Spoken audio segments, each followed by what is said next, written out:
Assalamualaikum students, welcome to Forward Public School e-learning classes. I am your physics teacher Aksa and today we will start a new chapter, that is geometrical optics. It's the third chapter in your book and the first topic we are going to discuss today is reflection of light. Let's start reading.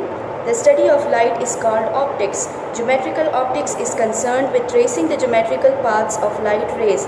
Instruments that can explore previously inaccessible domains often open new doors to understanding nature. For example, astronomy owes its progress to the invention of the telescope and modern biology could not have been created without the microscope. अब हम कहते हैं कि जो light हम study करते हैं, study of light को हम ऑप्टिक्स बोलते हैं, ठीक है। In this unit, we shall discuss the ideas that govern the construction of optical instruments such as these. The direction of the path in which the light is traveling is represented as ray by a straight line with an arrow on it. ये थोड़ा सा हमारे पास general introduction है इस chapter का। इसमें हमें ये बताया गया है कि जो मॉडर्न टेक्नोलॉजी है उसको हम इमेजिन नहीं कर सकते थे अगर हमारे पास माइक्रोस्कोप और टेलीस्कोप नहीं होता।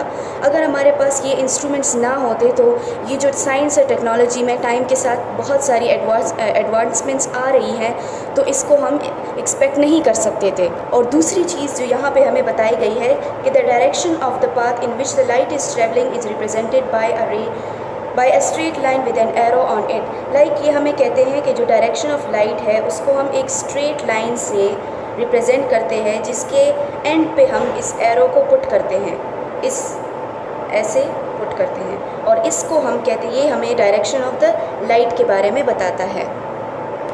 अब हम स्टार्ट करते हैं रिफ्लेक्शन ऑफ लाइट। अब रिफ्लेक्शन ऑफ लाइट क्या चीज़ है?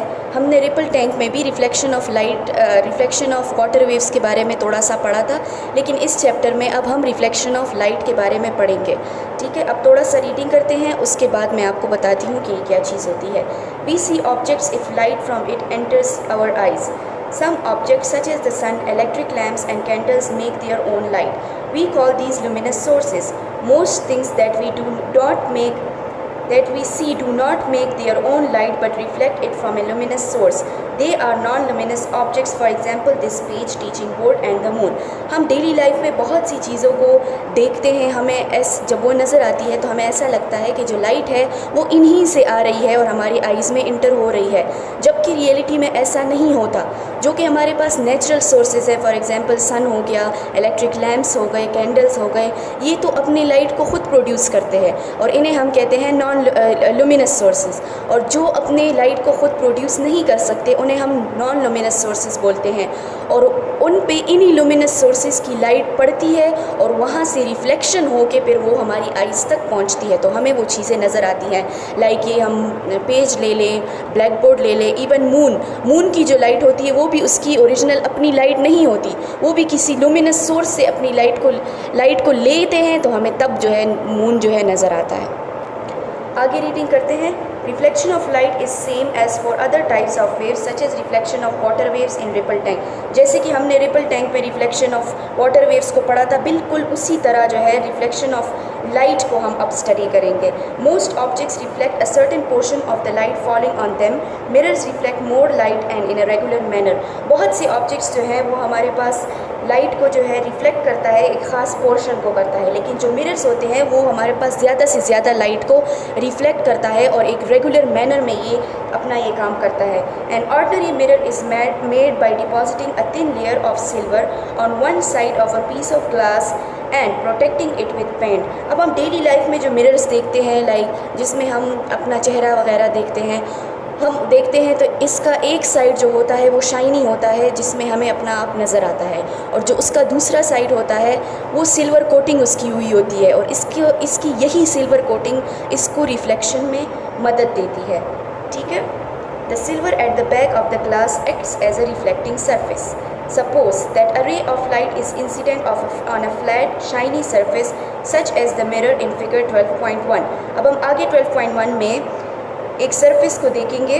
अब हम कहते हैं कि वहाँ पे लाइट इंसिडेंट हो रहा है, ठीक है।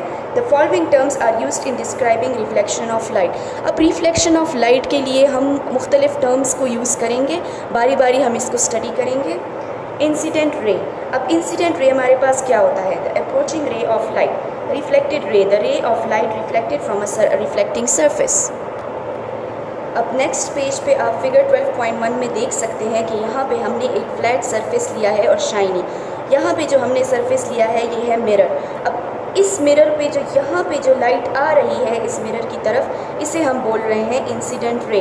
और जो लाइट रे वापस जा रही है रिफ्लेक्ट होके, उसे हम रिफ्लेक्टेड रे बोलते हैं। A point of incidence, the point at which the incident ray strikes the reflecting surface।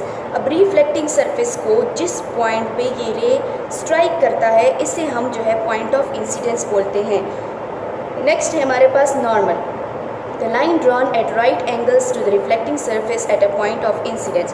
अब हम इस फिगर में यहाँ पे देख रहे हैं कि इस point of incidence पे हम एक परपेंडिकुलर लाइन ड्रॉ करते हैं इस सरफेस के, और इसी परपेंडिकुलर लाइन को हम नॉर्मल कहते हैं।